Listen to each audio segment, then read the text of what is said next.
Selamat ya, kita bersama lagi dalam ruang bicara yang dibawakan kepada anda tentunya di Bernama TV. Satu lagi topik yang cukup menarik dan penting sebenarnya telah pun kami sediakan dalam program kali ini, dan kita akan sembang-sembang berkaitan dengan topik ataupun isu ini bersama dengan seorang tetamu yang cukup istimewa yang sudah pun berada di studio ruang bicara ini bersama dengan saya. Baiklah, topik yang kita pilih hari ini di ruang bicara ialah sindiket penipuan terancang menjerat. Menarik topik ini sebenarnya, dan tetamu yang sudah pun bersiap sedia bersama dengan kita ingin mengucapkan jutaan terima kasih dan selamat datang sekali lagi kepada yang berbahagia Datuk Seri Akbar Sata yang merupakan Presiden Persatuan Pemeriksa Fraud Bertauliah Malaysia. Jadi Datuk Seri, apa khabar? Alhamdulillah. Sehat ya? Sehat, alhamdulillah. Okey. Tapi nampak kurus sikit lah, Dok. Diet dia? Diet, jogging, naik basikal, kayu basikal. Menjaga kesihatan. Yeah. Okey. Dan kepada anda, macam saya katakan, ini merupakan topik yang cukup penting dan menarik sebenarnya, dan sekiranya anda ingin berkongsi pandangan dan juga pendapat atau bertanya apa saja berkaitan dengan isu ini, jangan lupa dua talian telah pun kami sediakan kepada anda seperti biasa di 03 2697 9767 dan juga 03 26 97 9768. Dan jangan lupa seperti biasa juga lah, anda boleh mengikuti kami secara live di Facebook dan juga di YouTube Bernama TV. Baik, ini bagi saya Datuk Seri, satu topik yang cukup penting sebenarnya untuk kita war-warkan kepada penonton-penonton kita. Ramai yang telah pun tahu tentang Makau scam, ramai yang telah pun mengetahui tentang apa yang disebut sebagai pengubahan wang haram dan sebagainya.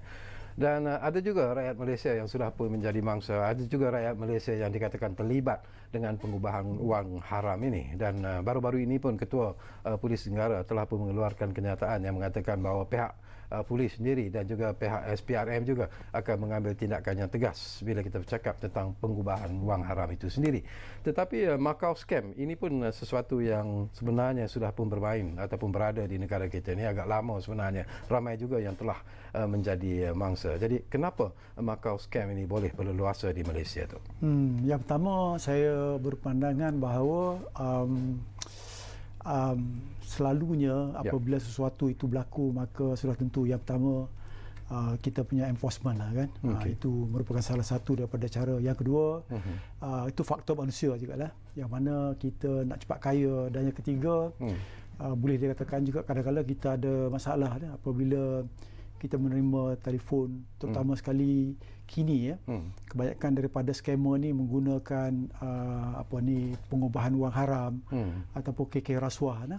Itu yang menyebabkan kita terlalu takut, dan kononnya duit kita akan disita dan dirampas dan sebagainya. Itu di antara. Tetapi ada tiga sebab ya yang menyebabkan berlaku ini. Yang pertama, kita dikenali sebagai motivated offender.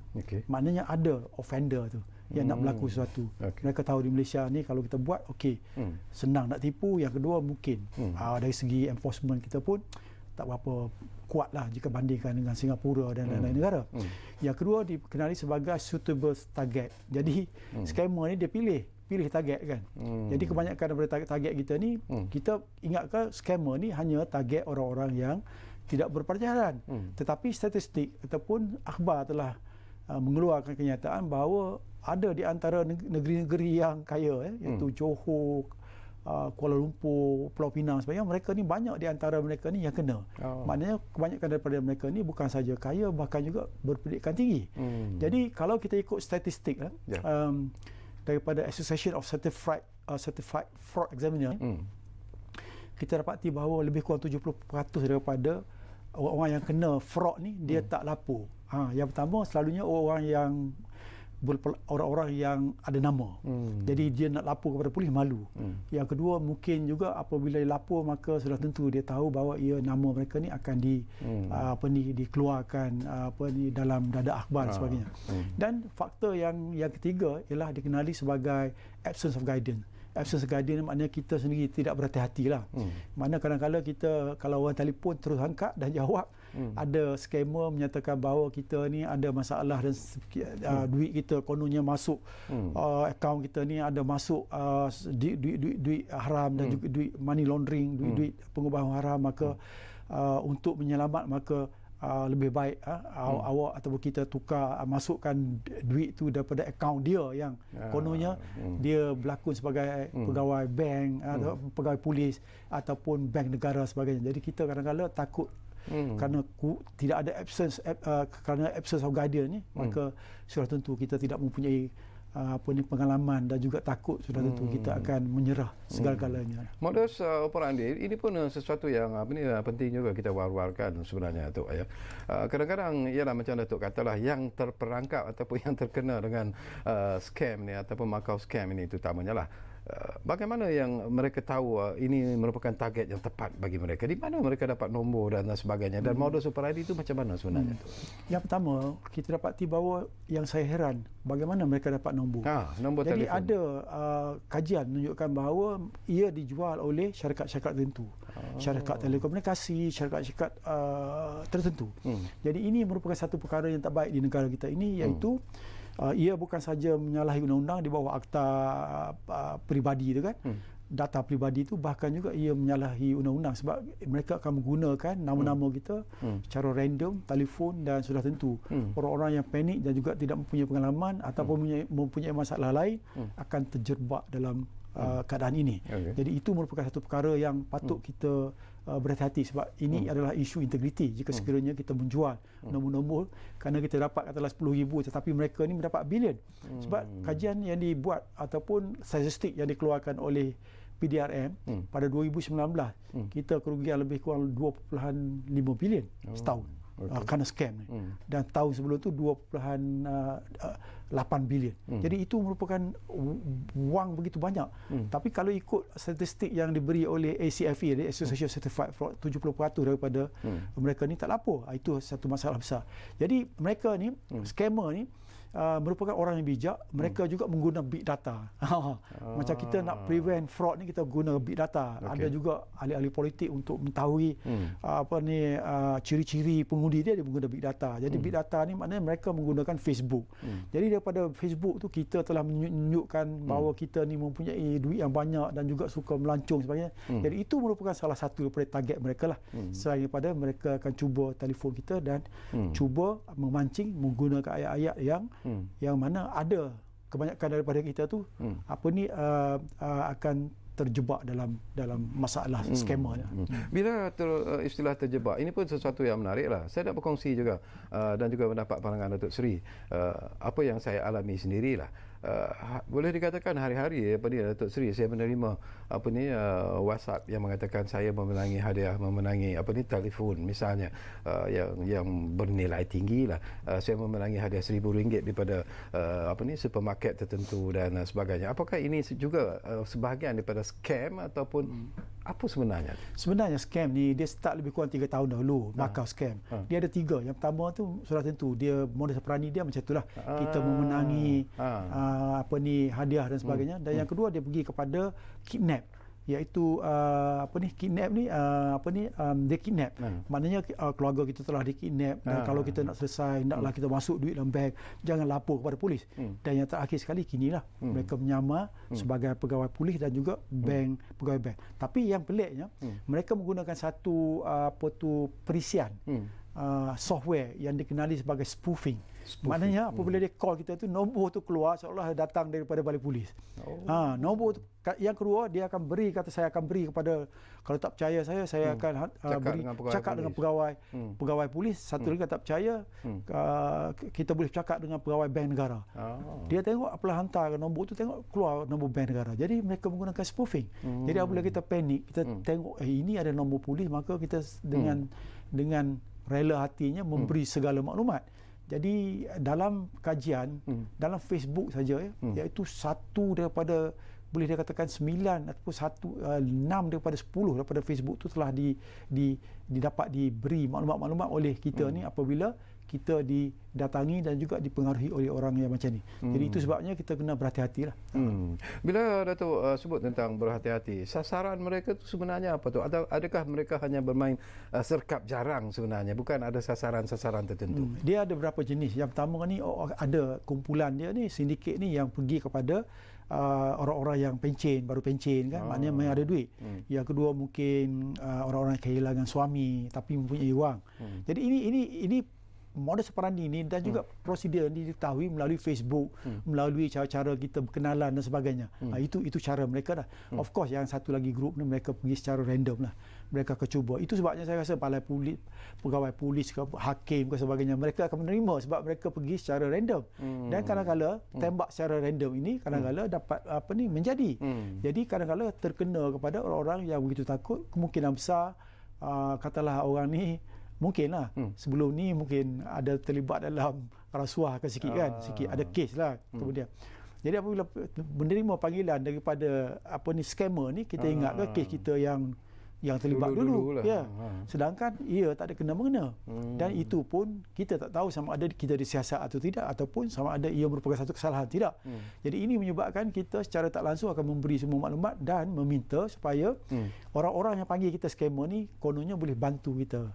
Yang pertama menyelesaikan masalah, yang kedua nak supaya katanya kalau kita ikut money laundering ni, maknanya apabila duit kita telah dimasukkan dalam akaun kita ni, kononnya duit haram ni yang berlaku, yang didapati daripada kegiatan dadah dan juga perjudian, maka dia dikenali sebagai money laundering lah. Jadi selalunya apabila bank account kita termasuk dalam money amount dalam money laundering ni, sudah tentu apabila disiasat oleh polis ataupun agensi pegawai kuasa, dia akan sita semua duit kita. Jadi selalunya scammer dia akan beritahu untuk yang you ada ni, untuk mengelakkan supaya tak sita ni, awak masuk dalam akaun saya. Akaun saya. Tapi dia pandai. Akaun yang masuk tu bukan akaun dia. Dia akan menggunakan makcik-makcik dia bagi RM500 suruh buka akaun, ataupun penagih-penagih dadah, ataupun orang yang tak berapa baik dalam komuniti ni, mereka dibagi duit sikit suruh buka akaun. Jadi apabila siasatan dilakukan oleh polis buat tangkapan, sudah tentu sebelum polis serbu dan sebagainya, mereka telah keluarkan duit semua. Jadi apabila serbu, tengok ditangkap yang buka akaun tu lah. Jadi merupakan, itu saya kata, ini adalah isu integriti. Sebab dalam segi fraud dan juga scam ni, dia berlaku disebabkan oleh dua faktor lah. Satu lagi oleh faktor internal dan juga eksternal. Internal ni mana ada kerja orang dalam. Itu sebabnya jual nombor. Yang kedua, dalam bank tu, takkanlah kita setengah daripada bank, mungkin setengah daripada pegawai ni tidak mempunyai integriti, takkanlah kita tak boleh membuat analisa sedikit apabila wang begitu banyak dikeluarkan oleh pakcik tua dan sebagainya. Yang kita takut ialah mereka ni takut juga terlibat sama. Jadi itu kita menyatakan bahawa fraud ni ataupun scammer ni dilakukan bukan saja oleh sindiket, tapi dia ada orang dalam tu. Tambahan pula, beberapa ini dikatakan keluar dalam akhbar, ditangkap pegawai agensi pegawai kuasa, ditangkap oleh SPRM. Jika sekiranya betul, maka sudah tentu ini merupakan satu perkara yang tak baik untuk negara. Sebab kita tak mahu pagar seperti harapkan pagar makan padi, sedangkan kita sendiri sepatutnya menyelesaikan masalah ini. Dan satu lagi yang pelik saya rasa, perkara sindiket ini telah berlaku begitu lama kan, tetapi kenapa sekarang? Kenapa hanya dibongkar oleh SPRM? Jadi kita tak mahu jadi ada andaian ataupun takut tomahan mengatakan bahawa kita takut agensi-agensi lain terlibat. Harap-harap bukan begitu, kan? Sebab sebagai agensi penguat kuasa selalunya kita akan tahu siapa sindiket, siapa tak sindiket, sebab kita mempunyai intelijen sendiri. Jadi sudah tentu perkara sedemikian tak sepatut berlaku. Saya harap-harap perkara sedemikian tak berlaku, dan jika sekiranya berlaku, maka ia merupakan satu perkara yang amat malah untuk negara. Okey, kita ambil panggilan yang sudah pun ada di talian kita sekarang ini, Encik Abdullah Osman dari Seremban Negeri Sembilan. Lama juga dia menunggu di talian kita sekarang ini. Assalamualaikum, Encik Abdullah. Halo. Halo, Encik Abdullah. Waalaikumsalam, Cik Sarkawi dan Tiga Datuk. Ya, silakan. Halo, ya, silakan. Halo. Silakan. Halo. Ya, kami dengar. Ada satu perkara. Ya. Terima kasih. Penglibatan pegawai keadaan kerjaan termasuk dari pihak keselamatan sendiri dan orang-orang politik yang terpengaruh adalah backing kuat yang menjaga sindiket ini, itu sebab susah nak buat laporan sehingga SPRM yang berani mendedahkannya. Terima kasih SPRM. Jadi kita kena bersihkan dulu pegawai-pegawai kanan kerjaan ini, termasuk ahli-ahli politik kanan dalam kerjaan. Kalau mahu benda ni betulkan semula. Dan lagi satu, penglibatan artis-artis pun ada ni. Artis-artis pun termasuk, dan ahli-ahli perniagaan. Perniagaan dia tak ada apa benda, tapi dia boleh hidup mewah dengan kereta mewah. Begitu sekali. Minta pencerahan daripada Datuk. Terima kasih. Baik, terima kasih banyak-banyak Encik Abdullah Osman dari Seremban Negeri Sembilan. Satu lagi panggilan ada di talian kita. Orang biasa, Ridwan, Pulau Pinang. Sudah pun siap sedia sekarang ini. Assalamualaikum, Tuan. Ya, Waalaikumsalam. Ya. Ya, Assalamualaikum Cik Sekretari dan ahli panel. Waalaikumsalam. Okey, ini menaiki tajuk malam ni bagus juga kan? Okey, alhamdulillah. Ya, okey, ini menaiki asas pencegahan wang haram ni. Ya. Kenapa asal ni kita tak tindak supaya orang yang terlibat dengan ni dikenakan hukuman yang lebih berat. Ya. Sebab kalau kita tengok makin menjadi-jadi di Malaysia ni kita tengok hari ni tengok contohnya orang kena tipu, besok dia jadi lagi. Patutnya kerajaan dia ambil berat dalam hal ini. Itu tengok makau skam tengok dalam talian makin jadi. Saya pun biasa kena telefon juga. Jadi kita heran macam mana makau skam ni dia boleh tahu nombor kita di mana-mana agensi tu. Kemungkinan orang yang dia boleh tahu nombor ni mungkin dia telah peranai berhenti untuk mama bank. Macam-macam dia kata dia daripada daripada bank dia dapat, daripada insurans dia boleh telefon kita macam-macam. Dia kata jadi, you apa? Dia minta kat you apa? Dia kata you ada masalah apa masa dia call tu? Dia kata kita ada hutang lah. Kita ada hutang lah. Dan tu dia kata okey, you ada hutang, dia kena selesai kan. Kalau tidak, dia kata you akan dikena denda. Lepas tu you ada hutang dengan contohnya bank rakyat. Dia kata tidak kita ambil tindakan. Contoh kita dah buat kesalahan mencuri contohnya kita tak tapi macam-macam dia buat. Tetapi kita heran bila kita telefon pergi polis dia pun diam macam bank contohnya baru ni saya nak telefon ada kita saya hutang dengan public bank banyak 70,000. Saya telefon dengan public bank, dia kata ada apa saya berkenal juga. Macam mana dia boleh tahu kita punya nombor dia boleh tahu kita semua dia tahu nombor telefon kita dia tahu. Itu yang saya nak tanya. Saya harap saya harap bank-bank contohnya public bank bukan public bank semua bank ni boleh mengambil tindakan ataupun buat satu mesyuarat dengan polis ke duduk satu agensi berbincang supaya masalah ini tidak berlaku lagi dalam negara. Okey. Saya minta ahli panel ulas dalam ini. Baik. Terima kasih Ridwan dari Pulau Pinang berkongsi pengalaman sebenarnya. Jadi itu masalah yang terjadi sebenarnya Tok Sri. Itu satu hakikat yang tak dapat kita nafikanlah. Dan mungkin juga macam Abdullah Osman sebut tadilah, Ridwan pun sebut perkara yang sama, penglibatan pegawai-pegawai kanan pihak-pihak penguatkuasaan itu sendiri. Itu pun pihak polis sendiri pun mengaku itu berlaku. Sebab itu penahanan ataupun siasatan dilakukan terhadap beberapa pegawai tinggi polis dan sebagainya. Pihak bank pun macam Datuk Seri sebut mungkin juga bukan semua tetapi mungkin juga ada terlibat dalam makau scam dan sebagainya. Jadi respon daripada Datuk Seri. Saya rasa betul lah. Sepatutnya ialah sebagai pegawai kerajaan terutama sekali agensi penguatkuasa tak sepatutnya kita bersekongkol dengan scammer jika benarnya. Jadi jika sekiranya berlaku maka pun telah berlaku yang mana mereka ni telah ditahan oleh SPRM, maka kita tunggu siasatan lah, tengok dah. Tapi untuk sudah tentu apabila pegawai kita ramai terutama sekali polis sudah tentu kita mempunyai pegawai yang tidak mempunyai integriti. Jadi hendaklah kita mengadakan lebih pengawasan dan juga kalau lebih baik jika sekiranya di high risk punya position kan, tempat-tempat yang kita jaga bahagian judi, bahagian sensitif dan juga yang boleh buat duit kan, maka sudah tentu kita patut letak orang-orang yang lebih berintegriti dan pastikan ada rotation. Mana tak lebih daripada 3 tahun lah kita tukar-tukar. Tapi yang mustahak ialah pengawasan oleh ketua tu. Hari-hari hendaklah kita ada morning prayer dan juga pastikan bahawa pegawai kita ni tak terlibat dalam sesuatu yang tak baik. Daripada kita mesyuarat pagi ni kita boleh tahu keadaan pegawai kita ni, sama ada dia ni hidup mewah tak mewah kan dan sebagainya, sekurang-kurangnya kita boleh tegur. Dan jika sekiranya kita nampak red flag tu, kita boleh tukar dan sebagainya. Jadi ini merupakan pengawasan oleh ketua-ketua. Tapi sebelum kita membuat teguran kepada pegawai bawahan ni, kita sendiri naklah putih daripada putih. Maknanya pegawai kita juga tahu bahawa jika sekiranya kita sendiri juga tak berapa bersih, maka dia takkan dengar. Jadi itu tone at the top. Kepimpinan melalui teladan, hendaknya tunjuk contoh yang baik. Jadi oleh kerana polis telah mengambil tindakan, SPRM ambil tindakan dan juga bahagian integriti polis ambil tindakan.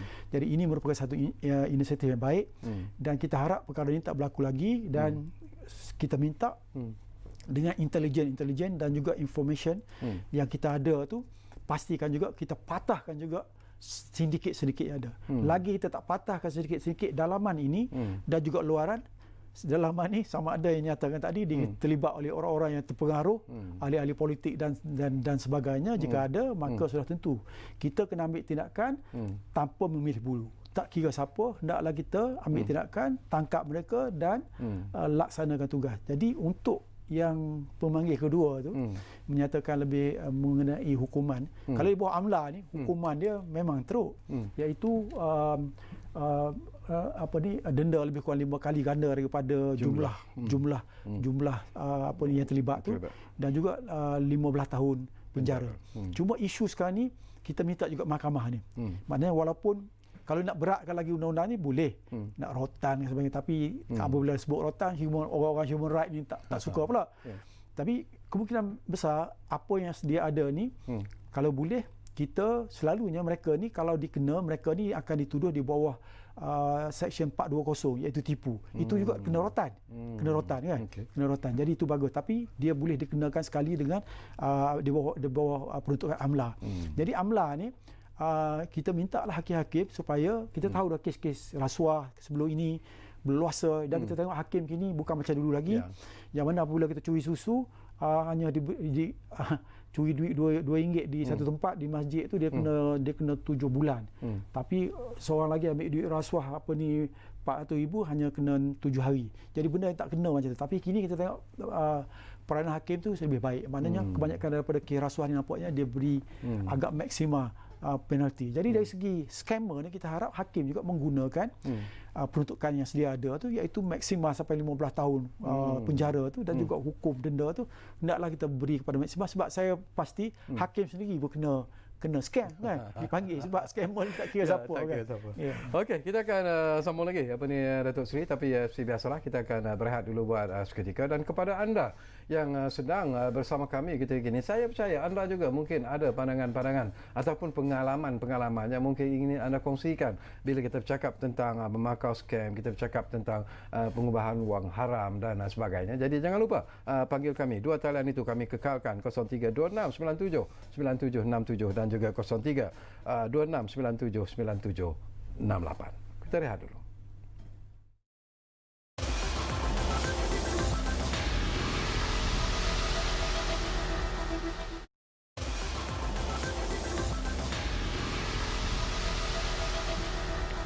Baiklah, kita kembali semula ke ruang bicara ini. Masih lagi kita bercakap tentang sindiket penipuan terancang menjerat, dan kita masih lagi bersama dengan berbahagia Datuk Seri Akbar Sata, itu Presiden Persatuan Pemeriksa Fraud Bertauliah Malaysia ataupun MACFE. Baik, tadi kita bercakap tentang Macau scam. Kita kaitkan pula tu dengan apa yang disebut sebagai pengubahan wang haram ini. Ini mungkin ramai juga yang tak faham apa yang dimaksudkan dengan pengubahan wang haram itu sendiri. Dia macam ni lah. Orang-orang jahat ni kegiatan dia adalah duit pada haram, jual dadah, jual terlibat dalam judi, dia kegiatan dia menjual senjata sebagainya. Tapi duit tu dia tak boleh masuk dalam bank, sebab bank akan tanya duit ni daripada mana. Jadi untuk kita proof bahawa duit ini adalah duit yang suci, kan? Dari segi undang-undang dari cuci dihalalkan. Nak menghalalkan duit. Tapi halal di dunia lah. Nak halal daripada agensi kuasa ni. Jadi mereka pergi proses yang dikenali sebagai pengubahan wang haram, money laundering. Jadi money laundering ni ada 3 stages lah, tiga tahap. Yang pertama dikenali sebagai dia panggil yang pertama sekali dia placement dia panggil. Placement ni maknanya dia duit haram ni, duit hasil daripada judi, hasil daripada scam dan sebagainya. Jadi dia masukkan dalam akaun sikit-sikit. Okey. Akaun bank ni sikit, akaun ni sikit supaya orang tak syak jadi lebih banyaklah. Jadi lepas placement tu dia masuk lagi second stage yang dikenali sebagai layering. Layering macam kuih lapis lah. Dalam proses layering ni merupakan satu yang kompleks di mana duit-duit haram ni dicampur dengan duit-duit halal. Jadi dari situlah mereka akan memasukkan dalam bank mereka, ada kala mereka akan bagi pinjam dan sebagainya supaya duit ini dicuci. Dalam proses tu mereka sudah tentu dia akan masuk dalam akaun dan juga bagi dalam akaun dan sebagainya, dan satu lagi dikenali sebagai integrasi. Dalam integrasi lepas dicuci tu maka duit tu akan masuk dalam sistem kewangan. Itulah selepas dalam itulah mereka akan beli rumah besar, akan membeli kapal, akan membeli apa saja property dan sebagainya. Jadi proses itu. Tapi kita kena ingat kita sebagai orang biasa apabila kita pinjam duit daripada geng-geng ni, mana duit tu adalah duit haram. Jadi sudah tentu apabila kita pinjam duit, kita nak berniaga ke, kita nak buat filem ke, ataupun kita nak buka, kita artis ke, kita nak buka syarikat dan sebagainya, kita pinjam duit haram, kita ingat. Jadi kesan-kesan duit haram tu, karak-karak tu dia masih lagi kotor. Jadi apabila agensi penguatkuasa menyiasat, maka sudah tentu kita sendiri akan kena. Yang pertama seperti nyatakan tadi, iaitu apabila kita kena disiasat oleh SPRM, maka kita disyaki bahawa duit kita ni kita terpinjam daripada alung yang rupanya merupakan orang-orang yang terlibat dalam pengubahan wang haram ni, ataupun perkara-perkara yang tak baik, termasuk online scam dan sebagainya, ataupun penjualan dadah sebagainya, maka sudah tentu apabila SPRM ataupun polis menyiasat kita, jadi kita akan yang pertama sekali dia akan sita kita punya syarikat punya akaun. Maknanya duit tu dalam akaun kita nak bayar gaji sebagainya tak boleh. Kita punya ASB lah, kita punya apa, habis dia akan sita. Dan juga personal punya akaun. Maknanya esok kita nak beli susu untuk anak sebagainya payah, tapi sudah tentu kita boleh minta daripada agensi penguatkuasa untuk kita belanja, tapi itu menyusahkan. Maknanya jika sekiranya dia boleh proof bahawa kita gunakan duit tu, sudah tentu kita akan dibawa ke mahkamah dan didakwa, dan sudah tentu seperti nyatakan tadi hukumannya 5 kali ganda daripada hasil tu, dan juga 15 tahun maksima penjara. Bila kita sebut tu tentang money laundering ataupun pengubahan wang haram ini, baru-baru ini pun kecoh.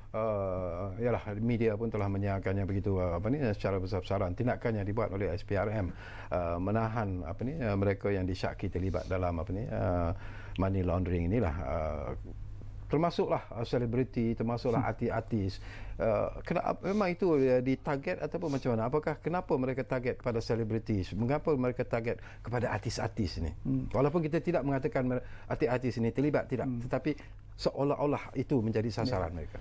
Jadi apabila pengubah wang haram ni, selalu scammer ni, dia katalah duit dia dapat katalah 500 juta kan. Duit tu dalam bentuk cash. Jadi sebagai scammer ni duit tak halal. Kalau dia ada 2 cara lah. Satu, kita boleh nak keluar ke negara, bawa dalam kontainer, tapi sukar kita akan dikesan oleh agensi penguatkuasa. Ataupun kita transfer duit, tapi disekat oleh bank negara, lebih 50,000 disekat, susah. Jadi untuk menentukan supaya duit ini dihalalkan, maka dia bagi pinjam lah. Apabila bagi pinjaman lah. Bagi pinjaman, dia mungkin bagi sponsor kita untuk buat filem dan sebagainya. Jadi apabila kita bayar balik tu, jadi duit tu jadi suci. Kadang-kadang katalah duit tu kita bagi dia 1 juta suruh buat satu filem, jadi dia bayar balik 1 juta kat kita. Jadi saya bila ambil 1 juta duit tu, saya masuk dalam akaun saya 1.5 million. jadi masuk 500,000. Jadi itu akan saya proses. Kadang-kadang saya buat invoice tipu. Jadi supaya perkara sebaya ni dicuci. Itu sebabnya kita kena berhati-hati apabila kita artis ke kita siapa-siapa saja, apabila kita nak pinjam wang ni, hendaklah kita pilih institusi-institusi yang sah, iaitu yang disenaraikan dalam website bank negara. Jadi kita ataupun kepada orang-orang kita kenal lah. Orang kaya yang kita kenal, okey, yang kita boleh percaya. Tapi kita saja pergi pinjam orang tak kenal dan yang peliknya too good to be true. Bunga dia bagi rendah kan. Jadi bunga rendah mana mesti ada sesuatu yang tak berkena sebab bagi scammer ni dan juga orang jahat ni yang terlibat dalam wang haram ni, mereka tu kerja mereka ialah nak cuci. Apabila cuci tu maka dia boleh proof kepada kerajaan iaitu duit dia dapat ni adalah hasil daripada perniagaan. Dah dicuci. Tapi boleh tak ataupun berkemungkinan tak Datuk Seri berlaku jugalah mungkin mereka hanya sekadar menggunakan nama-nama artis, bukan memberi pinjaman kepada artis tersebut kerana modal dan sebagainya dikendalikan oleh mereka yang terlibat dalam scam dan juga pengubahan wang haram ini, tetapi mereka menggunakan artis untuk membuat bisnes dan sebagainya, dan mungkin juga memberikan kemewahan yang mungkin nampak jelas kepada artis-artis tersebut sebagai ganjaran daripada apa yang diberikan. Mereka tidak, mungkin artis itu sendiri tak mengeluarkan modal walau 1 sen pun. Berkemungkinan tak itu berlaku. Itu sudah tentu. Tapi cuma ada yang tak tahu bahawa wang itu adalah merupakan wang hasil daripada scammer. Ada. Tapi dalam undang-undang kita kena ingat. Dalam segi undang-undang kita tak boleh pergi mahkamah bagi tahu kata aku tak tahu. Saya tak tahu ini adalah menyalahi undang-undang. Tak boleh, kita kena tahu itu. Jadi maknanya kita kena buat due diligence. Kita kena buat background checking sebelum kita pinjam. Pastikan sekarang ni artis-artis pun dah macam IT savvy kan. Kita Google dalam tu satu syarikat tu kita boleh tahu. Kadang-kadang dengan email satu kita masuk dalam Google kita boleh tahu orang ni ada masalah dan yang kedua ada orang dah bagi tahu bahawa ini orang ni dah memang merupakan orang yang memberi masalah. Jadi kita buat diligence. Kita tak boleh simply pergi oleh kerana scammer ni dia bercakap pandai. Penipu ni dia bercakap pandai. Dia bercakap dengan ayat yang manis, cara dia bawa kereta yang mahal sebagainya. Jadi kita terjatuh hati. Cara dia belanja, perjumpaan dibuat di hotel-hotel 6 bintang, 5-6 bintang. Jadi itu dia impress kita. Jadi kita kena berhati-hati. Jadi lebih baik apabila kita nak buat pinjaman ni nampak terlalu mudah sangat, lebih baik kita berhati-hati sebab kita kena check. Sebab apabila kita terjerumus dalam ni, esok-esok kita tak nak pinjam, dia akan ugut kita. Betul tak? Jadi banyak rahsia yang kita ada tu selalu kita artis dan sebagainya adalah kita buat benda-benda yang silap atau pergi joli sekali dengan dia, ada benda-benda dia ambil gambar kita, maka itu jadi satu ugutan bahawa kita kena berterusan untuk sucikan duit dia, cucikan duit dia. Jadi itu merupakan modus operandi. Selain daripada ugut ni, mereka akan mencari jalan supaya duit mereka ni dapat dicuci dengan begitu saja. Itu sebabnya saya rasa sama ada kita artis ke siapa saja, sudah tentu lebih baik kita pergi pinjam dengan institusi kewangan yang sah. Satu lagi yang mustahak ialah kadang-kadang kita ni ada juga scammer ni dan juga Macau scam ni memberi pinjaman dan sebagainya. Jadi ada kala di antara mereka menyatakan bahawa kalau dia diberi pinjaman maka dia boleh bagi sampai 20% 20% punya dividen ataupun bunga kan. Tapi itu seperti saya nyatakan tadi, is too good to be true lah. Mana dalam dunia sekarang ni tambah-tambah dalam situasi COVID-19 kan, you boleh dapat 20% kan. Sedangkan dalam ASB dan sebagainya kita dapat 6-7%. Tapi sebagai Bumiputera, saya rasa kita dah lebih pada cukup sebab kita masuk dalam ASB dapat 6-7%, 5-6-7% dah banyak kan. Mungkin EPF sebagainya. Tapi kadang-kadang kita ni macam tamak nak lebih, jadi kita kadang-kadang ada orang offer lebih tinggi tu, too good to be true pun kita hilang juga. Kadang-kadang orang yang scammer ni dia adalah macam Pak Mantelo dulu. Dia mula-mula sekali kita bagi dia pinjam 10,000, dalam masa 2 minggu dia bagi kita 2,000. Terkejut kita. Kita pun tengok, ini sedap, kita masuk 50,000. Dalam masa 2 minggu lagi, dia bagi 5,000. Lagi sedap. Kita bagi 100,000. Dia bagi lagi banyak. Kita pun pergi pinjam dengan adik-beradik sebagainya. Kita labur dekat 1 juta. Lepas tu dia lari lah. Sebab orang scammer ni, orang yang pyramid scheme ni, dia bukan berniaga. dia ambil daripada ahli baru, dia bayar kepada kita. Daripada kita ni dia bayar ke orang lain. Dia ambil ahli baru, dia jadi macam tu. Jadi itu sebabnya kadang-kadang walaupun scammer ni dia modus operandi dia sangat banyak, dia akan tukar dari satu persatu. Cuma kini oleh kerana SPRM ni banyak orang takut, jadi modus operandi dia sebut SPRM dan juga money laundering, banyak orang takut. Kenapa mereka target kepada artis dan selebriti sebenarnya, Datuk Seri? Saya rasa bukan target dia bukan artis selebriti saja. Mungkin dia juga ada wakil-wakil sindiket dia yang mewakili artis. Dia ada sindiket. Kamu jaga bahagian ni, aku jaga bahagian ni. Jadi kawan ni akan pergi approach artis-artis lah supaya mereka ni dapat berkhidmat dan juga pinjam daripada dia dan sebagainya. Jadi mereka ni merupakan sindiket. Jadi sindiket ni merupakan sindiket antarabangsa, bukan sini saja. Jadi kita kena ingat berapa bulan yang lepas immigration telah menangkap lebih kurang berapa puluh ke ratus orang daripada China yang datang ke sini buat kerja online gambling untuk menipu orang di negeri China, mungkin termasuk orang sini juga. Tapi macam mana kita boleh bagi mereka masuk sini tanpa menyemak latar belakang mereka? Dan kenapa mereka datang ke Malaysia, tidak di Singapura, tidak di Thailand? Adakah enforcement kita, agensi penguatkuasa kita lemah, ataupun wifi kita terbaik dalam dunia? Nak kata terbaik dalam dunia pun sekolah-sekolah sampai sekarang tak boleh pakai wifi. Betul tak? Itu sebabnya kita kena lihat kembali seperti nyatakan tadi oleh pemanggil itu, sepatutnya kita tubuhkan satu task force sebab ini merupakan satu masalah yang besar, sebab bukan saja dikenakan kepada orang yang berada, bahkan makcik-makcik yang simpan duit 10,000 sampai 20 tahun tu habis ditipu oleh kerana takut. Itu sebabnya saya rasa kalau makcik-makcik ni jika sekiranya kita terima panggilan telefon ni, yang pertama sekali hendaklah kita letak.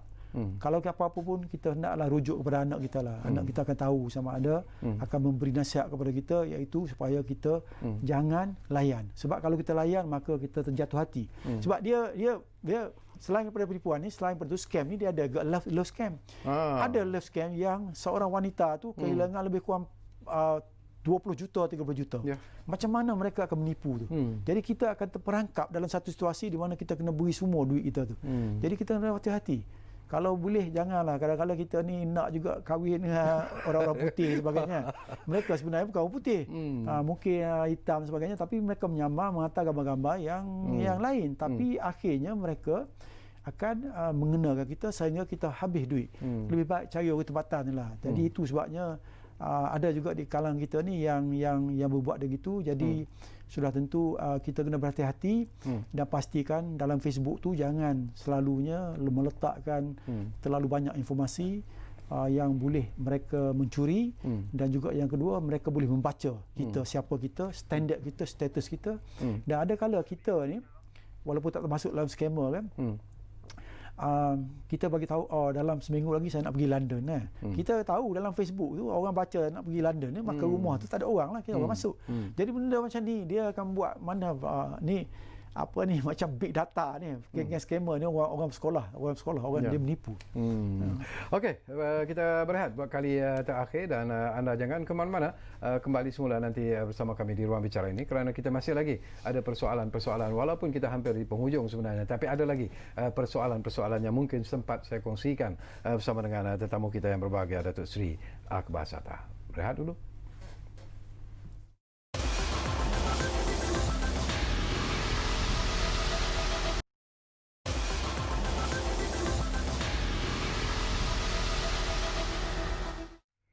Baiklah, terima kasih banyak-banyak kerana anda masih lagi bersama kami di ruang bicara ini. Kita hampir di penghujung sebenarnya, tetapi ada lagi mungkin 1-2 persoalan yang menarik untuk kita kongsikan bersama dengan yang berbahagia, Datuk Seri Akbar Sata.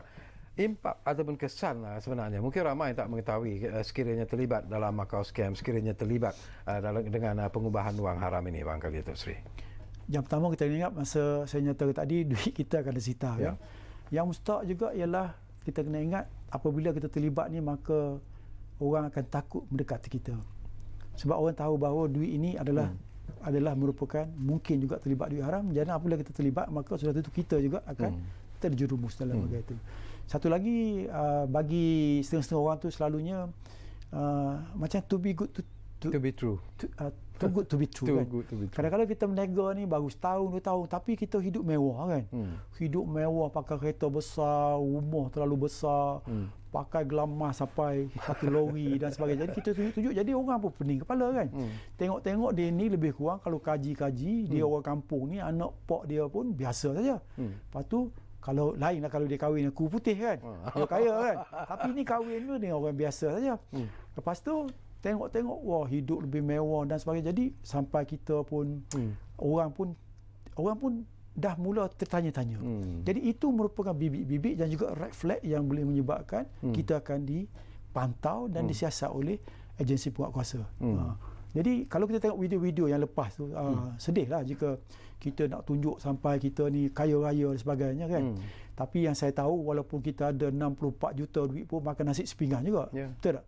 Sekaya mana pun. Jadi itu tak perlu kita tunjuk. Dan lebih baik wang-wang yang kita ada tu secara senyap kita derma kepada rumah-rumah anak yatim dan sebagainya. Itu lebih memberi pahala untuk saham kita akhirat daripada apa yang kita ada. Tapi dengan syarat duit tu duit bukan duit haram lah kan. Dan satu lagi saya berpendapat bahawa kita naklah berhati, sebab masih lagi ramai saya rasa dalam senarai SPRM tu yang akan dipanggil oleh SPRM sebab mereka ada senarai. Jadi siapa saja yang terlibat saya rasa lebih baik menyerah dirilah. Dan juga kalau kita mungkin tak terlibat tapi kita kena scam, lebih baik juga kita lapor supaya maklumat-maklumat ini dapat dikumpul oleh agensi penguatkuasa. Sebab kita dapati bahawa polis saja mereka membuka kertas kesihatan lebih kurang 28,000 scam saja dekat 28,000 kes saya baca kan. Dan juga akaun tu ada lebih kurang 18,000 akaun tu yang tipu. Jadi kita pelik macam mana akaun ni boleh dibuka dengan berlawasa. Maknanya bank saya rasa lepas ni kena berhati-hatilah.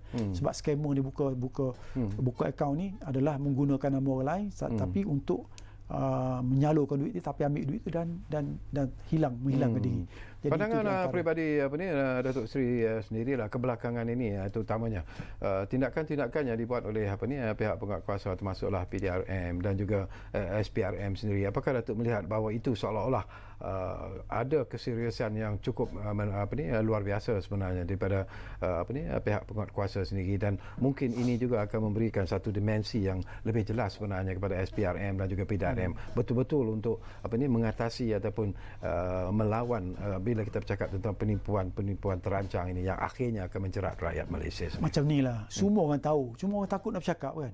Jadi apabila berlaku ada tangkapan di antara agensi penguatkuasa, jadi orang mula bercakap. Jadi sebelum ni orang takut bercakap. Jadi kita sebagai agensi penguatkuasa, jika benar kita buat satu salah, saya rasa baik bertaubatlah kan. Sebab sekarang masyarakat dah cerdik dan juga kita ada mobile phone dan sebagainya, cepat perkara ini akan dihantar. Dan ingatlah kita bahawa duit-duit haram ni apabila kita pakai, benda ni tak akan ia tak akan berkat. Ya, kita akan dihukum bukan saja di dunia ini jika kita ditangkap oleh agensi kita sendiri ataupun SPRM, tetapi kita kena ingat di mahkamah dunia, mahkamah akhirat tu kan, kita tak akan terlepas. Itu sebabnya kita kena ingat lebih baik kita jangan terlibat dalam kegiatan ini, sebab kita kena ingat juga iaitu kadang-kadang kita hanya membantu sindiket-sindiket ini, kita hanya mendapat mungkin 10,000, 20,000, 100,000, tetapi mereka dapat berbilion. Jadi ini bukan saja merugi, menyusahkan makcik-pakcik dan juga rakyat-rakyat sekalian, dan juga ia merupakan satu jumlah yang besar yang rugi kepada negara. Saya pasti kebanyakan daripada sindiket ini akan mengeluarkan wang keluar kepada negara. Jadi ini merugikan kepada negara. Jadi memperhatikan juga sebenarnya Datuk Seri, kalau kita lihat tindakan yang dibuat oleh pihak PDRM ini sesuatu yang harus kita puji sebenarnya. Mereka mengesyaki bahawa mungkin ramai di antara pegawai-pegawai kanan polis yang mungkin terlibat dalam sindiket Macau scam dan juga pengubahan wang haram ini, mereka sudah pun di dalam siasatan sekarang ini, walaupun kita tak tahu sama ada mereka bersalah ataupun tidak. Tetapi yang menariknya ialah kenyataan-kenyataan tegas yang dilontarkan ataupun disuarakan oleh Ketua Polis Negara sendiri bahawa kali ini tidak ada lagi pilih kasih, tidak ada lagi satu tindakan yang lembut dan sebagainya. Tindakan tegas akan diambil kepada setiap kaki tangan PDRM yang terlibat dalam scam dan juga dalam pengubahan wang haram ini. Saya rasa itu satu tindakan yang baguslah, pandangan yang bagus yang diberikan assurance oleh IGP ya. Jadi saya rasa IGP seorang tidak boleh melakukan secara sendirilah untuk menghapuskan perkara-perkara yang tak baik, termasuk sindiket-sindiket, dan juga ataupun jika ada orang-orang kita sendiri iaitu agensi pekak kuasa yang terlibat dalam sindiket untuk membantu skamer Jadi ia juga memerlukan pegawai kanan lain dan juga pegawai agensi PDRM sendirilah supaya sama-sama membantu pucuk pimpinan PDRM supaya dapat menghapuskan segala kegiatan-kegiatan yang tak baik, termasuk skamer ni, judi online dan sebagainya, kerana ia bukan saja akan memberi imej yang tak baik kepada agensi kita, bahkan juga kepada negara. Jadi kita doakanlah supaya perkara ini tak akan berlaku lagi.